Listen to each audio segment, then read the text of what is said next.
If you're a regular consumer of car content, then you're probably aware that globally, this generation of Hyundai Santa Fe is a little bit of a hit. People really like it. And if you're a regular watcher of this channel, then you're probably aware that the 2025 Hyundai Santa Fe is our current car of the year. Now, we love this car for what it brings to the table in terms of value for money, in terms of 7-seat classlessness, and the way that it drives. But if you don't have quite what it costs to buy a Hyundai Santa Fe, then what are your options for other 7-seat SUVs? And might I present the MG QS? This is essentially budget versus best in 7-seat SUVs. We just want to find out, are you missing out on a lot of car by spending a lot less money, or are you actually getting even better value for money with this new 7-seat Chinese SUV? I'm Nathan Ponchard, and this is Chasing Cars. Chasing Cars. Honest reviews of your next car. Brought to you by Budget Direct. If you've never heard of an MG QS before, that's because there's never been one before. Australia is the first market in the world to get this MG QS 7-seat large SUV, but it's been around for 3 years in China, and there it's badged as the Rowe RX-9. So it isn't completely new, and as we go through it inside and when we drive it, we'll see there are a few little hints that this is a previous generation MG in some ways compared to the very latest products that it's introduced, but does that make it a significantly worse car? I suppose the easiest way to tell that it probably wasn't originally an MG is the fact that it has Ultimate written on the front door here, even though it's an MG QS Essence, because Ultimate is the spec that it was when it was a Rowe in China, and Ultimate is not one of the trim levels that MG offers in its model range in Australia. So this MG Essence is even more elevated by having an extra badge, and it does have a lot of stuff on it. If you could imagine what a McMansion would be like in a 7-seat SUV, then I think the MG QS does a pretty good job of getting there, aside from having this enormous grille that looks like a combination between a Cheshire Cat smiling and perhaps that movie Smile, if you've seen that. There's a little bit of disturbing cheek about the front end of this car, although it is very distinctive, and it has a lot of things.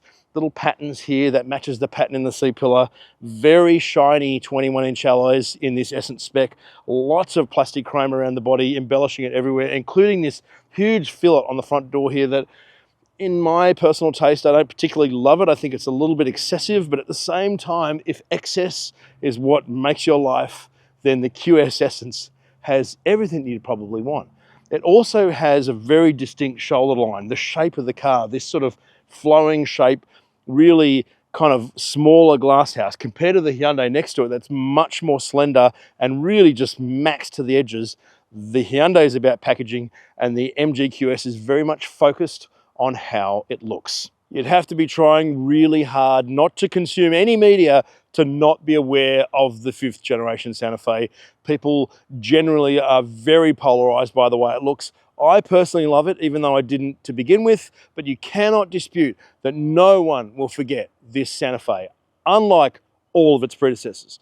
And so even though you may love or hate the outside, what it brings, and so distinctively more than the MG, is that it is pulled to the edges. Every fragment of body space and shape is used to its benefit, really. This big flat bonnet, which you have a big deep windscreen above that, you have the edges of it pulled right out to the edge of the doors there. There's no shoulder line. It is there to give it maximum amount of space. And so you can feel that when you're in the car too. You can see it when you're looking out the windows. It gives this beautiful, luxurious expanse. And when you look at the length of it and the shape of it, it's actually 150 millimeters shorter than the MG, and it has a 100 millimeter shorter wheelbase. So again, it's a significantly smaller car than what we have here. But if you look at the space between what's in the glass house and what's on the body, this is all about the interior, while also being a cool car to look at, whereas the MG almost seems like it was designed on the outside and somehow they've made the interior fit into that car. Much like their front end appearance, the back ends of these two SUVs follows the same path. Here with the MG, we have a lot more sculpting. I love these tail lights, to be honest. This sort of pattern that runs all the way across here. It has dual high mount brake lights. It's a little bit of 50s Americana. It has these little inverted triangles here for the brake lights in the middle. Doesn't have sequential blinkers, but it doesn't matter. It has a lot of stuff that actually looks quite cool. The plastic chrome exhaust outlets are an acquired taste. It doesn't have as much room inside as the Hyundai because over here, as you can see, all the way to the edge with this tailgate, all the way down here, pulled to the extreme. So what you have in here is as big as they could possibly get it. Both have electric tailgates. This Hyundai has 642 litres behind the second row because it goes all the way out to the edges here, and it's a little bit deeper and it just has more volume. Whereas in the MG, which also has an electric tailgate, albeit quite a slow one, it only has 517 litres of space, and it just doesn't have the same level of quality inside either. It's not as wide here, it's not as low and broad here, and it has this sort of loose fitting bits of carpet here that are just Velcroed to this thing here, which is just all a little bit low class. So in this case, budget equals budget. The easiest way to tell that the design and engineering teams at Hyundai were aiming for the same focus and the same, I suppose, level of excellence is inside the Santa Fe, because it's not only things like the seat comfort and the seating position where I'm sitting in this driving position here, my vision through the windows that I mentioned outside, I give you all of that expanse, the quality of the materials from this sort of cafe colored tweed cappuccino headlining to all of the little textures from this pattern here to the way it blends with the stitching here to the plaid on the seats in this base model.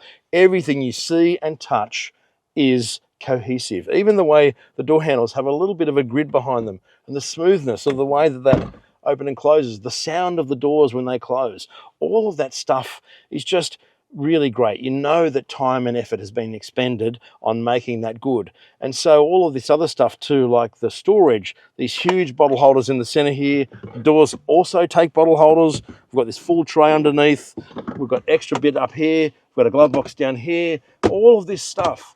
Every seat has accoutrement that makes it better, like 3 bottle storage in the back seat of the car. That stuff is what makes a family SUV livable. And I think when we get in the MGQS, you'll notice that these things just aren't quite there. One of my favorite parts about the Santa Fe, though, is that this is the heating and ventilation system. It's all very easy here, plus the drive modes, plus all this stuff here for the stereo, and a really easy to see Apple CarPlay screen. All of this ease of vision and usability makes living in this car so much better than most of its rivals, and in particular the MGQS. While this base Santa Fe doesn't have the top spec QS's panoramic sunroof, it has a level of elevation and vision from the back seat that makes up for that.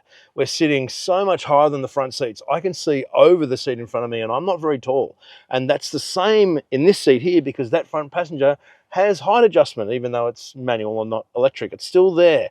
And so these are nice and low, expansive vision, really low belt line. This stuff really matters. And because Hyundai's moved the air vents into the B pillars, and mind you, which mirror the H pattern in the headlights everywhere in the car, here, air vents, front air vents, all that sort of stuff, brings that design cohesion in. We also have all of this in the center here that's completely open, free of stuff. And this little bit here can be open from the back as well as the front to get in that thing, whatever you might want to put in there. As for the seat, really great under thigh support, long cushion, wonderful comfort. Even the middle seat is not so bad, although there is a slight hump in the floor, whereas the MG's is fully flat, but it's more suitable here, more usable in every area, and the backrest goes all the way back to here. This is luxurious in terms of its comfort. The Hyundai has push button release and a single seat on the roadside like the MG that does have push button for this seat as well, not manual actuation. The Hyundai doesn't have that little red tab that the MG had to pull the base back, but you can just let go of the button and it'll hold the seat in place. And here you're sitting a little bit higher, a little bit more legroom, definitely more vision. Similar seat in that it's sort of kind of not really under thigh support, but you can adjust the backrest. We have 2 air vents like we do in the MG, but we also have fan actuation here for the rear AC, and we have 2 USB-C ports, whereas the MG only has 1 USB-A. And I should mention that much like having the solenoid push buttons for these to slide, in the Hyundai you can also do it for the seat fold in the second row from the boot. Compared to the Excite model below it, this QS Essence for $4,000 more brings mainly seat, which is electric, cooled, heated, that sort of stuff, stereo, which is a 12-speaker Bose, suspension, which is those 21s, and the adaptive dampers, and a sunroof, which is this huge panoramic roof that actually opens surprisingly large given what most sunroofs kind of do. All of that stuff really does add a degree of equipment value in this car. But given that it's so much bigger than the Santa Fe, remember 150 millimeters longer, 100 millimeter longer wheelbase, you don't get that sense inside the cabin. But in the front seat here, it feels almost claustrophobic compared to that level of expanse that the Santa Fe presents. Even though it isn't cramped, it's just not the same. It's got thicker pillars, it's got more raked glass house, the dashboard is closer, the storage either in particular, which is crucial in a large SUV. So let's start there. We have these two smallish cup holders here that don't have the expanse of the Santa Fe's.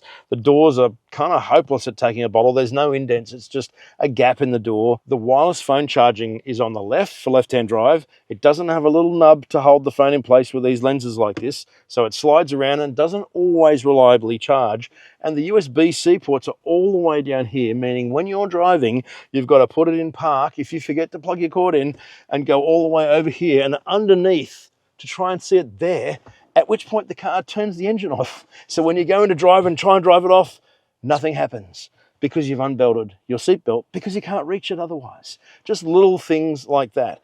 In the same vein, here we have the wireless CarPlay. It's easy to connect, much better than a lot of other MGs, although right up front, this screen in this QS, because this car is 3 years old in China, is not anywhere near as good as the 12.8-inch screen in the new MG S5.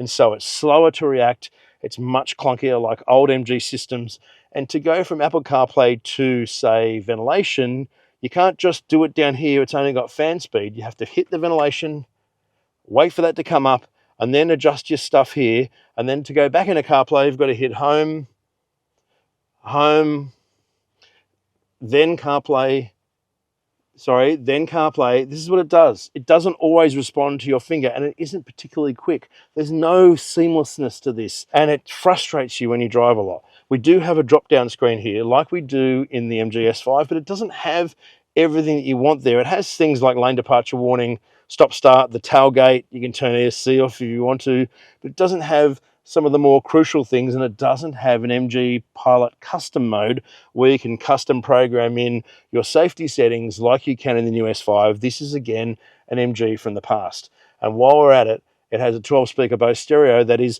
arguably 6 speakers better than the 6-speaker one in the Santa Fe, but it just isn't particularly great. It's very thin in its bass production. You can have the bass almost to the max and it's still really quite shallow. It just doesn't have the meat about it. It's all about how it looks and how nice the speaker grills are rather than how it actually performs.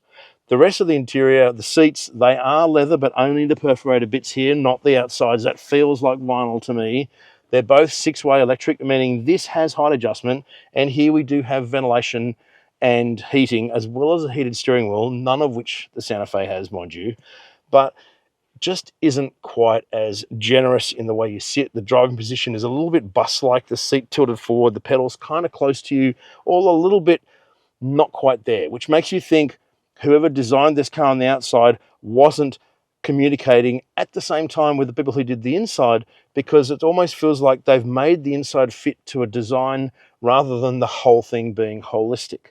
And then when it comes to the finishes, like this wood that appears through the car that particularly just smothered all over these armrests here. It's in the Row A version in China, but not in all models. Some of them have this faux turned aluminium that matches the patterning everywhere else, whereas this model, and unfortunately the Excite below it in Australia, have this putrid plasti-wood chintz that just exemplifies the design ethos in here, and that is just throw everything at it and hope that it fits.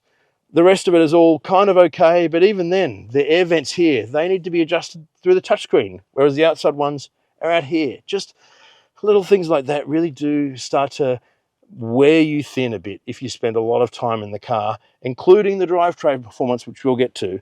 But for the most part, the seats are pretty good, the steering wheel is great, the dynamics are great, which we will also get to, and it is better than expected, but still nowhere near where it needs to be to match the benchmark. The QS does feel more luxurious in the second row because it has more headroom, just in the literal sense and the metaphorical sense, because it has this vision through the roof here. We've got the air vents in the roof above the passengers. We also have temperature control in the MG here. You start to feel like you're more of a first-class passenger. Looking at the front seats from the back, you can actually see where the leather ends. It appears like all of this stuff on the side and the top is leather. The vinyl is only here, and that's extremely unusual for a top spec MG. They're usually all leatherette, vinyl, whatever, and putrid, and here they are not. And the same applies to the back seat. Here we do have a completely flat floor, which the Hyundai doesn't have, not quite. Got two USB-Cs down the middle, which the Hyundai has in the seats here, but this seat just isn't quite as good as the Hyundai's. You do sink into it after a while, and it does have a degree of depth, but it doesn't quite have the cushion length, it doesn't quite have the cushion angle, and so it isn't quite as good. The center seat, the same as well, a little bit harder, a little bit unyielding, not quite as generous. Ditto the door storage, all that sort of stuff. You do have a lot of seat adjustment though, manual in the base, like in the Hyundai. It goes all the way back here in this, for this enormous amount of room in the MG. But to get into the third row, you can only really effortlessly access it through the street side, not the curb side, because again, it's another hangover from being left-hand drive. So this seat here is what has the electric actuation, although you have to do this seat here manually with the top bit here to make it do the same tilt and slide. And it does do that, but it's just not completely organic for our market. Using the easy slide, get in here.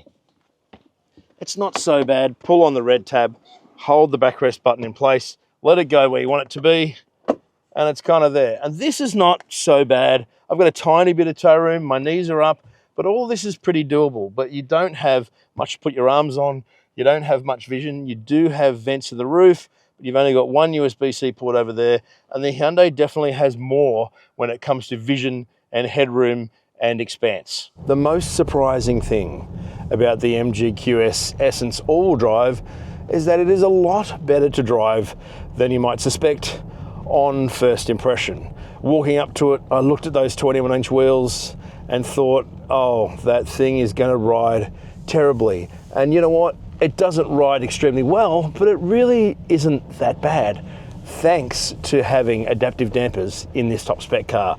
I think that's what saves the dynamics in this QS. Now, where it really does excel is its steering precision, its cornering precision, its balance in a corner. You can feel the rear end in the all-wheel drive, actually use it to adjust the poise of the handling, that sort of stuff, the driver feedback. It's a surprisingly capable and enjoyable 7-seat SUV in corners, which is really incredibly unexpected. It actually rides reasonably well at times too. It's more level than the Santa Fe when really being hammered on a bumpy road.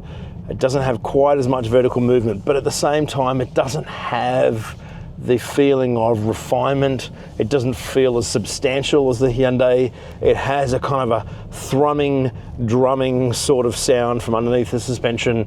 It's just all a bit coarser and grainier. It's not uncomfortable, but it's not super refined either. It probably betrays a bit of the cost consciousness of this car and its platform. What lets the QS down though is the drivetrain. Just like pretty much all of MG's combustion engine cars, the QS is just not finished. It is dangerously lethargic when trying to take off from a standing start. It doesn't use the all-wheel drive and the torque converter 9-speed auto. It's not a dual clutch. It's not faffing around like the HS does. It just faffs around as a normal automatic. It is hopelessly slow off the line. Our performance testing 2 seconds slower to 100 than the Santa Fe at 8.9 seconds 0 to 100 in a fairly forgiving track here. It just doesn't have the punch off the line to be able to take advantage of what it has. And that said, it has 53 kilowatts less than the Hyundai and weighs around 200 kilos heavier. So this is what we're dealing with here. And it uses more fuel as a result, 10.5 litres per 100 kilometres on test versus 9.9 in the Hyundai, and you're feeding it 95 octane premium. When it's cold, it makes a very odd sound out of the rear pipes. It sounds a little bit like a kazoo. When you're hammering it and really testing the 2-litre turbo petrol for everything that it has, it actually sounds quite purposeful. It has a nice note to it, but it just hasn't had the calibration work, the way that it takes a while for it to switch out of ninth gear. We presume, because it doesn't have a manual mode, so you don't really know what gear it's in at any time. Waiting for it to switch down a gear, it sort of means that traffic will disappear in front and then it'll sort of surge forward. It just doesn't have the finesse that it could have, which is a real shame. It's just not finished in that department, because the handling and the dynamics and the steering deserve better than what they have here. And then there are just a few areas of the car that just don't quite work as well as they should. Having the heating and ventilation on automatic for the recirc, it'll just pump big lungfuls of diesel into the car just randomly at times. It really doesn't work properly. Even when you have it on full recirc, it still occasionally pumps a big lungful of diesel into it and then switches back to what it's meant to be doing. The adaptive cruise too is annoyingly hopeless. Just the way that it reacts to other things on the road. It'll slow down and start braking because there's a pylon on the bridge that you're going underneath that isn't even on the road. Way too far behind other vehicles. Just frustratingly fiddly to try and select the speed on the wheel spoke here. And then there's all the functionality of the screen here that we've already been through.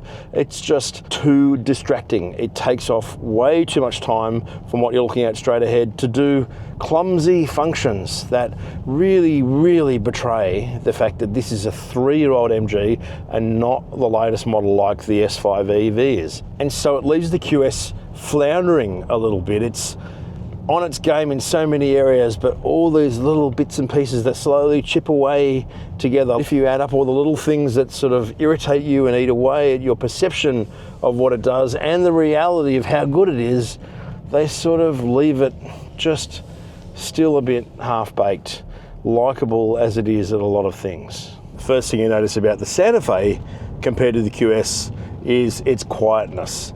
It is a much more refined and quieter cabin than its Chinese competitor. And it also gives you that vastness of vision too. You sort of sit lower in a broader seat with a thicker steering wheel that perhaps doesn't feel as sporty and chatty as the steering in the QS, but it has all of its feedback there and it blends with the dynamics of the car to give this sort of refined layer of smoothness, more so than the MG. Now, where the adaptively damped QS essence does have a little bit less of that sort of vertical movement or a really bumpy road, there is just generally an extra layer in the Santa Fe's suspension and in the way that it drives, that almost like it has sort of like a pillow top mattress protector. Like it just has an extra layer in there that just adds a degree of substantial feeling to the body and the way that the car drives. What's most obvious though is the extra power in the Santa Fe. It does not waste its 53 kilowatt advantage. It also has a 62 Newton meter advantage, and it does 0 to 100 in 6.9 seconds versus 8.9. And off the line, this front drive one in particular here will really sort of challenge the traction of its front tyres and will tug away at the steering a little bit. Now that this car's done nearly 8,000 Ks on these tyres, it is noticeably less grippy than it was when it was brand new. I think personally I would only choose the all-drive version in the Santa Fe given the way that I drive, and you're paying sort of $7,000 more than the QS for that luxury. But while you don't get all the extras that the QS has in terms of having a sunroof and having a stereo with more speakers and all that sort of stuff, but the quality of what you get is tangible. Just the layout of the screens, the vision from where you sit, the quality of everything you touch, the cohesion of everything in the cabin. Like we've been saying, it seems like whoever designed the Santa Fe was on the same page with the rest of the team. It wasn't just a bunch of conflicting areas somehow thrown together, or in the QS's case, really mashed together. This is a cohesively designed car where everything fits together. Packaging, design, look, seating comfort, equipment, driving dynamics, powertrain response, everything. All of it fits. And even though we have all this extra power in the Hyundai that is tangible all the time, it uses a little bit less fuel than the MG. It used 9.9 on test versus 10.5, and it drinks 91 octane unleaded and doesn't need premium. So there is that too. Most obvious though is the heating and ventilation system, this gorgeous to use system here. Instead of going through layer upon layer of frustrating touchscreen nonsense in the QS that is not in the MG S5, but it still is in the older generation MGs, is just perpetually annoying. I think if you just accepted one setting and left it with that, fine, but I'm not that person.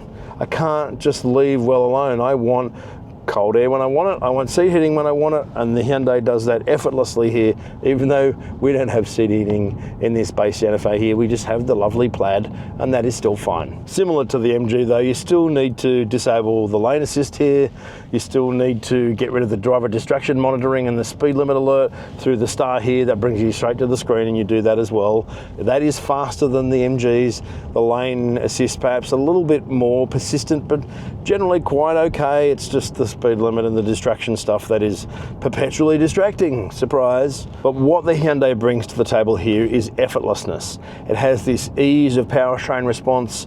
It is really nicely balanced in corners, but it doesn't just scream handling override. It all seems to blend together pretty well. It just has this capability, this waftiness to it that is just effortless in the way that it feels and the way that it makes you enjoy driving it. There's no issue, no pain involved in cruising along in the Santa Fe. You're not battling with its systems and sort of frustrated with its drivetrain response. It's just there. It doesn't ask for anything more from you. It's not making demands of you, and that is the best part about this car. That is just so effortless to bond with and so easy to feel comfortable in. While it would make logical sense that the teams that design a car would all be communicating with each other and aiming for a greater whole, that is rarely the case when it comes to building cars, unfortunately. However, this 5th generation of Hyundai Santa Fe is very much that.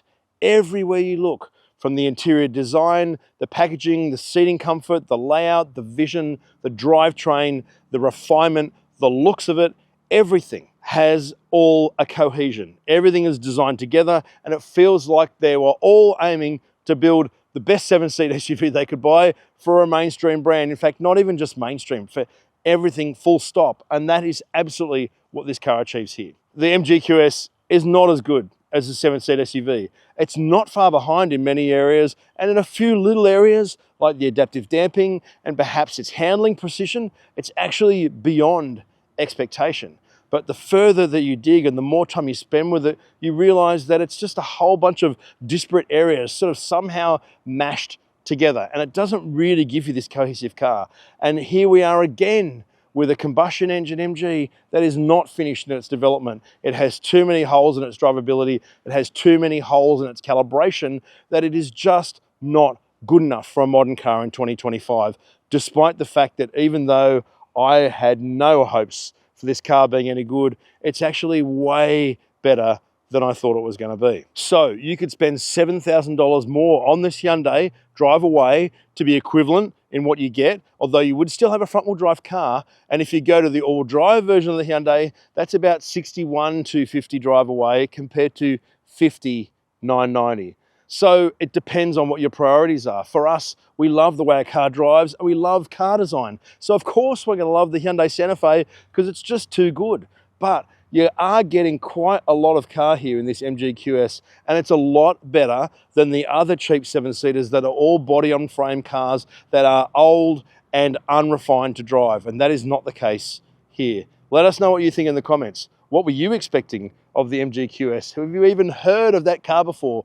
Do you love or hate the Santa Fe? Do you think we're drinking the bathwater by loving this Hyundai, even though people seem to just hate the way it looks? I don't know. Whatever you think about chasing cars, please let us know.